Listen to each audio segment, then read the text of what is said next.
Labas, mano brangi širdie.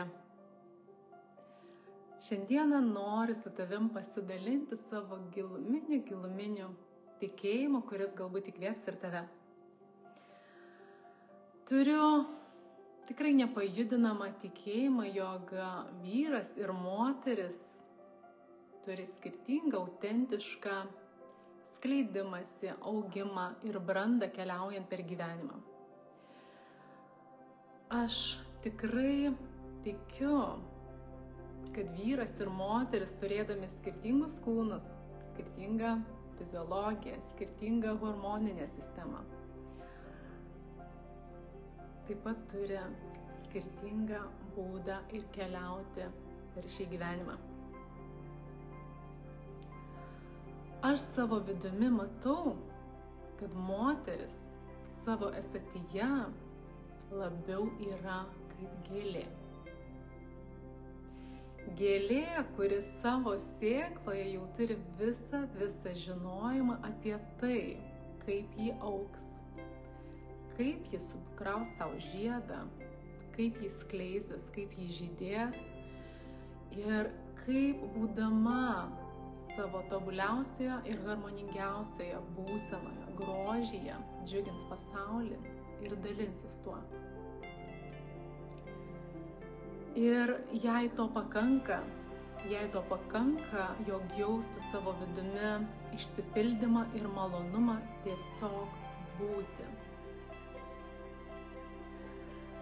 Vyrai savo ruožtų, ypatingai šiandieninėje visuomenėje, savo gyvenimo tikslus sieja su išorėje esančiomis struktūromis, su sistema, kuri jau yra sukurta ir kurioje jie daugumoje plaukioja kaip žuvis vandenyje, sugebėdami ten viską suprasti, perprasti, įsisąmoninti ir tai panaudoti savo naudai tam, kad sukurti vėlgi kažką šiek tiek kitokio, bet pasitarnaujančio jiems, jų gerbuviui ir jų artimųjų gerbuviui.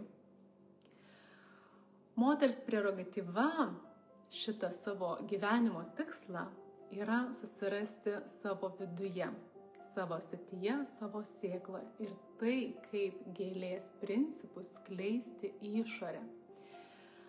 Be visiško jokio panikavimo ir kažkokios desperacijos, jog tai gali neatitikti išorinių standartų.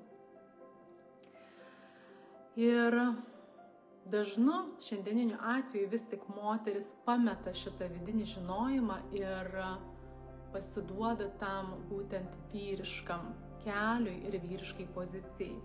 Tada, kai moteris ieškosi tikslų išorėje, ieškosi kažkokio formato, kuris būtų bent jau šiek tiek tinkamas jai pagal jos prigimtį ir ten save integruoja ir ten save bando išskleisti.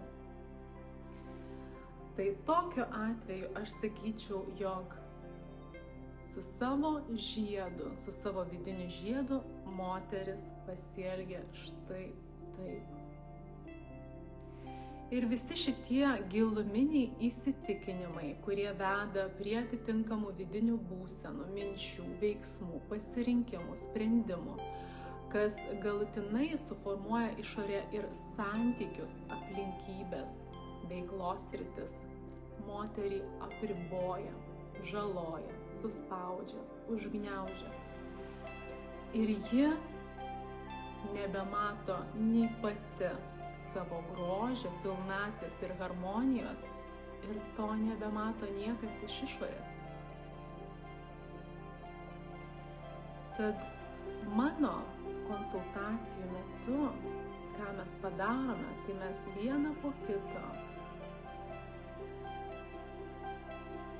atlenkiame nuo gražaus rožės žiedlapio šituos įsitikinimus, mintis, kurie seka į tai, jog moteris jau turi galimybę nebedaryti tam tikrų sprendimų,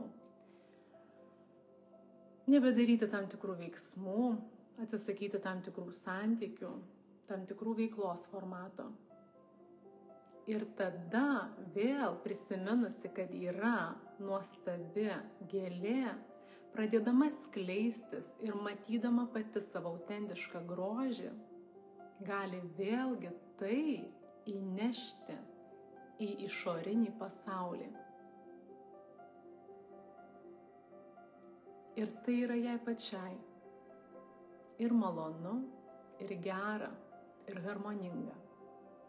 Ir kiti aplinkiniai, kad ir kaip paradoksaliai skambėtų, ir kad ir kiek moteris pati iš to bijotų, jie mėgaujasi, matydami moters šitokį procesą ir galėdami nors kažkiek prie šito prisidėti ir prisiliesti.